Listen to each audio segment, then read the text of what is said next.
Hello everyone, आज हम thyroid nodules के बारे में बात करेंगे। जब भी गर्दन की इस पोर्शन में थायराइड ग्लैंड के ऊपर हमें कुछ स्वेलिंग नज़र आती है, कुछ ट्यूमर नज़र आता है, तो हम घबरा जाते हैं कहीं ये कैंसर तो नहीं। लेकिन आपको जान के खुशी होगी कि ज़्यादातर केसेस में 95% केसेस में इस तरह के ट्यूमर्स बिनाइन सेल ट्यूमर कहलाते हैं, यानी कि नॉन कैंसरस।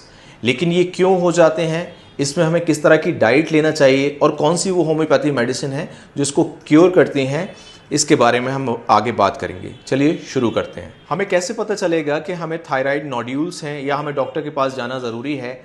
जब भी हमें ऐसा नज़र आता है कि थायराइड ग्लैंड के ऊपर कुछ सॉइलिंग है, गर्दन के इस पोर्शन पे कोई सॉइलिंग है, कोई ट्यूमर नज़र आ रहा है और हमारे अंदर कुछ बदलाव नज़र आते हैं, कुछ लक्षण नज़र आते हैं जो कि कैसे होते हैं कि हमारा वेट बहुत तेज़ी से कम हो गया होता है, हमें बहुत ज़्यादा स्वेटिंग यानी कि पसीना आ रहा होता है, हमारे हाथ पैर शेकी हो जाते हैं, मतलब ट्रेमर्स आ रहे होते हैं, इस तरह से हाथ पैर हिल रहे होते हैं, या फिर हमारी हार्ट रेट बहुत तेज़ी से बढ़ने लग जाती है। हम सो रहे होते हैं, सोते टाइम हमारी हार्ट रेट बहुत बढ़ी हुई होती है। इन सिम्टम्स को देखते हुए हम डॉक्टर के पास जाते हैं और डॉक्टर हमें कुछ इन्वेस्टिगेशन रिकमेंड करते हैं, जैसे कि T3, T4, TSH या फ्री थायराइड भी हम कहते हैं।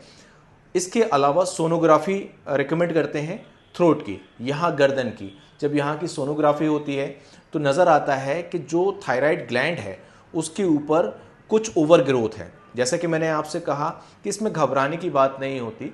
इस तरह की ओवर ग्रोथ ज़्यादातर केसेस में बिनाइन ट्यूमर होते हैं जो कि नॉन कैंसरस होते हैं। इसको अगर हम ट्रीट करेंगे तो ये ट्रीट भी हो सकते हैं।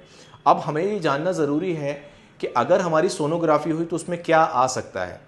तो थायराइड ट्यूमर जो है या नोड्यूल्स जिसे हम कहते हैं वो कई तरह के होते हैं। एक होता है जब सेल की ओवर ग्रोथ होना स्टार्ट हो जाती है, जिसे हम थायराइड एडिनोमा भी कहते हैं। ये नॉन कैंसरस होता है, मैंने आपको पहले भी बताया है। लेकिन ट्रीट क्यों करना ज़रूरी है? अगर ये साइज़ में बड़ा हो गया है और आपकी विंड पाइप को प्रेस कर रहा है या आपकी ईसोफेगस को प्रेस कर रहा है तो आप बॉदर होंगे, आप परेशान होंगे।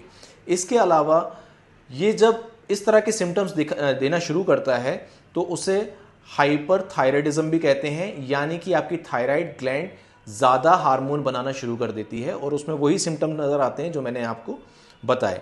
इसके अलावा थायराइड के ऊपर सिस्ट भी हो सकती है। सिस्ट क्या होता है? ये एक ऐसा पाउच होता है जिसमें फ्लूइड भरा होता है, मतलब ये सॉलिड नहीं होता, लेकिन ये ऐसा होता है जिसे हम दबाएंगे तो ये थोड़ा सा प्रेस हो जाता है, दब जाता है, थोड़ा सॉफ्ट होता है। और इसके अलावा जो तीसरी कंडीशन है उसमें आपकी थायराइड ग्लैंड पे बहुत सारे नोड्यूल्स हो सकते हैं जो बाद में जाके गॉइटर की शक्ल में बदल सकते हैं। आपकी गर्दन पे बहुत बड़ी स्वेलिंग हो सकती है जिससे आपको बोलने में, सांस लेने में और खाना खाने में या पानी पीने में भी प्रॉब्लम हो सकती है। तो इसके लिए ज़रूरी है कि आपको डॉक्टर को दिखाना ज़रूरी है। अब इसके अलावा हम क्या कर सकते हैं? इसके अलावा हमें वो डाइट अवॉइड करना चाहिए जो इस तरह के गॉइटर को, इस तरह की ओवर ग्रोथ को सपोर्ट करते हैं। तो वो कौन सी डाइट है जो हमें अवॉइड करना चाहिए, वो मैं स्क्रीन पे लगा दूंगा, आप देख सकते हैं। इसमें वो सारी चीज़ें हैं जो आपको नहीं लेना है, जिसको लेने से आपकी ये कंडीशन वर्स होगी और ज़्यादा ख़राब होगी।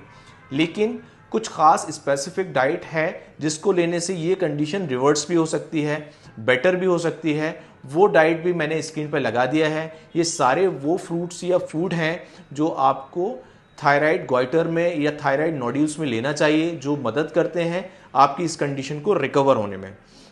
अब हम बात करते हैं क्या होम्योपैथी मेडिसिन इस कंडीशन को रिवर्स कर सकती हैं? तो जवाब है यस, आपकी होम्योपैथी मेडिसिन इस कंडीशन को रिवर्स कर सकती हैं।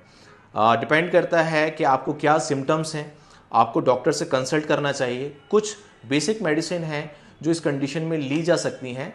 उनमें से एक मेडिसिन है आयोडम। आयोडम वो मेडिसिन है कि जब पेशेंट को ये फील होता है कि उसको स्वेटिंग बहुत ज़्यादा हो रही है, उसका हार्ट पैल्पिटेट कर रहा है, बहुत ज़्यादा हार्ट बीट बढ़ गई है, उसका वज़न बहुत तेज़ी से कम होता जा रहा है और दूसरे सिम्टम्स, उसको कमज़ोरी होना शुरू हो जाती है, तो आयोडम एक बहुत अच्छी मेडिसिन है। जैसा कि मैंने इससे पहले वाले वीडियो में भी बताया था थायराइड डिसऑर्डर में, कि थायराइड को हेल्दी करने के लिए होम्योपैथी में एक मेडिसिन होती है जिसे हम फ्यूकस कहते हैं। फ्यूकस वो मेडिसिन है जो आपके ऑटो इम्यून डिसऑर्डर, इस तरह के डिसऑर्डर को ठीक करने में आपकी मदद करती है। इसके अलावा कोनियम एक मेडिसिन है, जब आपकी थायराइड ग्लैंड के ऊपर जो नोड्यूल है वो बहुत हार्ड है, तो कोनियम मेडिसिन इस कंडीशन को बेटर करने में आपकी मदद करेगी।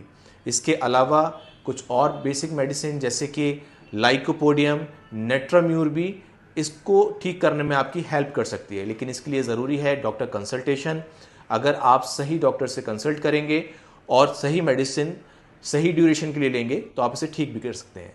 फिट रहेंगे तो हिट रहेंगे। Thank you so much.